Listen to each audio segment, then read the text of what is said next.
Well, hello, virtual conventioneers and Steiff lovers alike. And I'm sure there's enormous overlap between the two groups. I'm delighted to be with you here today to present to you all about Steiff's Jocko monkeys. These are an utterly fabulous legacy Steiff design that transcends both the pre- and post-war periods, and everybody seems to love them. And since we're all in the mood for a little fun, there's nothing more fun than a barrel full of monkeys, so I thought we'd present the history of Jocko to you today. And just to kick things off in the biggest way possible, I'm sharing with you the largest Jocko ever made. This beautiful boy is a studio size, and as you can see, he's as big or bigger than I am. And he is my best friend next to my husband, Steiffgal. Now what I'm going to do is going to mosey over here, where you can see we have a large contingency of Steiff Jockos, which I'd like to share with you. And there's just so many nice faces here. You can see why some people just collect Jockos, because they're so beautiful in their own way. But let me give you a little history of this wonderful design. So this wonderful design debuted in 1909. Now Steiff had been making monkeys in its line since the debut catalog of 1892, but they were a little bit more primitive, no pun intended, in design. So in 1909, Steiff patented a monkey design, and it specifically called out the way the eyes were inlaid into the felt and some special features about it. And that little monkey turned out to be none other than these Jockos. And these wonderful Jockos have a lot of terrific characteristics that have not changed over time. You can see here's a very pretty one, and you can see specifically, in all but the smallest sizes, the eyes are inlaid in eye pockets, and a wonderful mohair beard, and wonderful, very adorable proportions. And one thing you have to notice about Steiff Jockos, and it's one of the things I'm asked about all the time when identifying monkeys, is no Jocko has a tail. Look, nothing there. Steiff Jockos do not have tails. Other Steiff monkeys do, but these Jockos do not.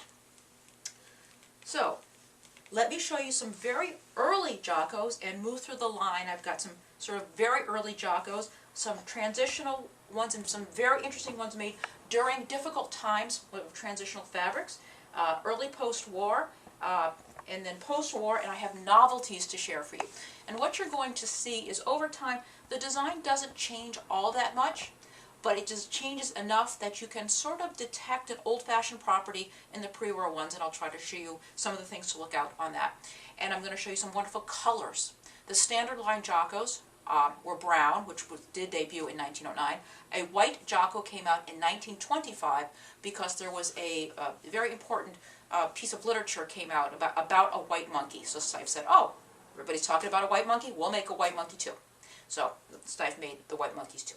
And over time, these little monkeys have been made in anything from about 10 centimeters to, you see the big Jocko there, he's as big as I am, the average size being what collectors are collecting is what I'm surrounded with. Anyway, let's go through some really interesting and fun Jockos, maybe some that you haven't seen before.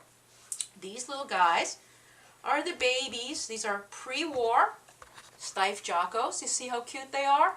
And they are fully jointed with little eyes. They don't have the white mohair beard because it probably wouldn't fit on them, and they're too young for beards anyway. But they're delightful little babies in a lovely light chocolate brown color. One of my more unusual Jockos from the pre-war period is this funny orange color. And this is not an orangutan, and it's not another type of monkey. It is a Jocko. And this delightful sort of orangey apricot color is just so eye-catching and lovely and very authentic to Jocko. So if you see one in this color, it's very rare, but it is a Jocko. You see his wonderful hands and felt features. It's lovely. A little button in his ear. Isn't he adorable? Irresistible. Yummy. Here's the white Jocko I had mentioned. So this little fellow did come out around 1925. And if you noticed something very interesting about the white Jockos is that they have green eyes in the eye pockets. And if you notice, they're called slit pupil eyes. So instead of round pupils, like the regular Jockos have, these have slit pupils, are the ones that I have the slit pupil eyes. And one of the things about the white ones you notice is the gorgeous airbrushing. See the beautiful, dramatic airbrushing on the face. It is more dramatic than on a darker version, and I don't know if that's because of the style or the contrast, but these often have these delightful, wonderful contrast. Very Everybody play nice together. Okay. And this is kind of a little oddball Jocko. I got him a couple of years ago. He doesn't have the typical shape or construction. He's very chunky. And he's made out of, oh, it's very dark chocolate brown mohair. Much, much darker and much shorter than most Jockos. I don't know the story behind him. He has this pre-war button. He's a chunky little fellow with funny seams and such, but a delightful face. And it's not unusual because these were made for so many years and on so many sizes that you might find an unusual one again in a different color or shape or dimension, but they are Jockos, and still no tail. Let's now move on to a time that was very interesting in terms of toy production, and that is in the 30s and 40s, and this is just before and just touching World War II. And what was happening at Steiff, because of its location and proximity to natural resources or not, is that the factory did not have a lot of access to traditional toy making materials like mohair and felt. So what they did is they produced standard line items in unusual fabrics, even more so than in the past. This is a delightful fellow who I got at this Festival of Steiff a couple of years ago, and he is made out of wool plush. And you can tell it's wool plush because it doesn't feel like mohair, which feels like a little bit like a hooked rug or something like that. This is a much more continuous feel. It's a little softer and such. You can still see clearly the Jocko features and the legs and the hands and such. This little fellow, I bought him, and I was coming home from Germany. I was coming through the Heathrow airport, and I had not given him a name yet, and I like to give most of my treats a name. And I was thinking, what shall I call him? And I was traveling with some friends, and it was very late. I'd say it was midnight as our plane arrived at Heathrow, and we were walking through the almost empty airport, and out of one of the bank exchanges, a very tall, maybe 7-foot tall, very handsome, exotic man with a turban and a beautiful accent walked out, and someone yelled out, "Good night, Cha-Cha," and he yelled out, "Good night to you as well, and to all of you." And he was so extraordinary, and he caught my eye so much, I thought, well, you're not 7 feet tall, but you're certainly distinctive, and you're certainly handsome, so we will call you Cha-Cha in honor of that wonderful man and that wonderful experience. So that is Cha-Cha out of wool plush. He is the most interesting name story. And this delightful fellow is made out of artificial silk plush, and you would also see this just before or just after World War II. Minimal felt use, but this material, like the wool plush, artificial silk plush, is sort of a transitional or wartime material. And it didn't wear as nicely. You can see he's not as sturdy or shiny or any of those things that mohair allows items to project, but he still has a delightful personality, a wonderful face, a little bit lighter in color, and that's probably because that was the material that was available. So what you're seeing here are 30s and 40s Steiff Jockos. Aren't they beautiful, nonetheless?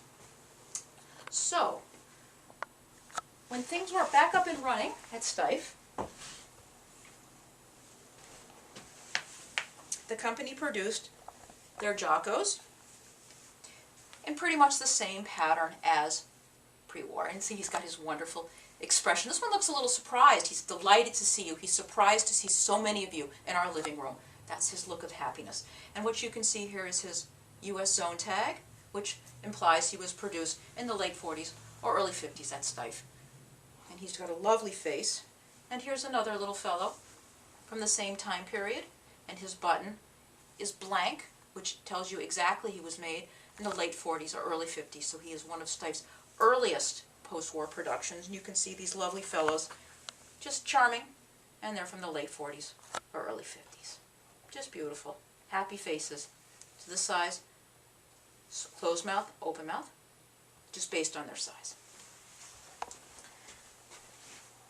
And finally, things are up and running with Steiff, and these are items that were made. You're special, you go here. These were items that were made in the 50s and 60s and onward. And I pulled this one out because I wanted you to see one of the characteristics of Steiff's brown mohair is that I don't really know the conditions that cause this, whether it's humidity or temperature or whatever. You can see that this started out this color, but it is not unusual for Steiff's brown to turn sort of this delightful caramely color, or even tipped, silvery tipped. That's not weird or fake or anything, that's just what happens with brown mohair sometimes over time. And these guys did start out the same color. And, of course, little fellows from the same time. And Steiff was still making the white monkeys after the war, but in fewer sizes and such. But these little guys are great. These little guys are wonderful in the arms of dolls, especially little boy dolls, you know, making mischief and such. So that is sort of, in a nutshell, a little history of the Steiff line from the beginning to the 50s and 60s and such. One of the things that's super cool about Jocko is that he's so playful and he looks great as an accessory. I think that's because they're rather human-like and they're playful and they can move and perform very in an entertaining way. So Steiff has produced a number of novelties involving Jocko that I'd like to share with you. I'll start sort of with a Jocko. Obviously this is not a Jocko, but Jocko was invented in 1909. He received his name in 1929, but when he was introduced in the early 1910s, he was produced also as a tumbler. Now this guy, I know we've talked about tumblers in the past, this is obviously a teddy, but imagine Jocko in this form was also produced this way, or the chimpanzee, with these very long arms placed low on the body, and he would tumble. So that tumbler was around in the early 1910s. That's just a cousin. Okay. Another fabulous design, which came out in 1912, is called record Jocko. And record, meaning that it's on a cart with 4 wheels and such. And when this turns, oops, you see he pops. So imagine me pulling this on the ground, and he goes up and down. So these Jockos were produced starting in 1912. And I think Steiff got the idea for this because in 1912 it was a very popular circus act for monkeys to ride around on bicycles and little carts. And I think people found that very entertaining, so Steiff said, well, we can do that with our little fellows too. So it probably has some grounding in history, the reason Steiff came out with what they called the record Peter or the record Jocko. And these were produced, I think, through the 60s. They're very, very popular and still are. They're totally adorable to exhibit as part of a toy collection. And they came in a number of sizes. This one's kind of extraordinary because it's the smaller pre-war size. These came in a number of sizes pre-war, I think 3 sizes. I believe this is the middle size. You can see it's the smaller Jocko. This one is a wonderful cinnamon color, very unusual. Sort of like the apricot looking one, but this is definitely cinnamon with its lovely dark mohair. And he also, he's going to show off for you, he also is in shape. Look at that. Not bad for like 100 years old, huh? He's still working it. Isn't that adorable? So we have these wonderful record Jockos. I'll put those here for a second. And they have a very old cousin who's just precious. He also was made in felt. And if you notice, he's in his little red outfit, which is integral to his body. What I love about him, and he still has it, which is awesome, he has a little fez. Isn't that adorable? And that goes on him. And yes, this is a little Jocko, no tail. And he also, go Jocko, go. Isn't that fabulous? Oops. All right, good job. And that is also from the first quarter of last century. Beautiful. I know you're not surprised to learn that Jocko was produced as a hand puppet, both pre- and post-war. Very playful, obviously perfect for a hand puppet. Monkeys are very playful and happy and interactive, and this is a perfect example of a Jocko, name, chest tag, and his button and ear. And this fellow has a very early number, putting him probably around 1950 to 1952 of production. Very early. Very sweet. See, it's more fun than a barrel of monkeys. Very interesting fact, the Steiff brothers, the Steiff nephews, were the first people in Gingen to have a car, an automobile, and they were fascinated by it. And what they did is they merged their love of creating toys and their love of their automobiles to create automobile toys, believe it or not. This is a replica. If this was real, I'd have him behind glass and I'd be wearing white gloves. But Steiff did produce a motor chimpanzee to decorate your car with, and you can see he's got his chauffeur hat. Clearly this is a replica, but this was produced in the early 19-teens when the Steiff nephews had their cars and were decorating them with dolls and all sorts of fun toys and drivers and such. That's your motor chimpanzee.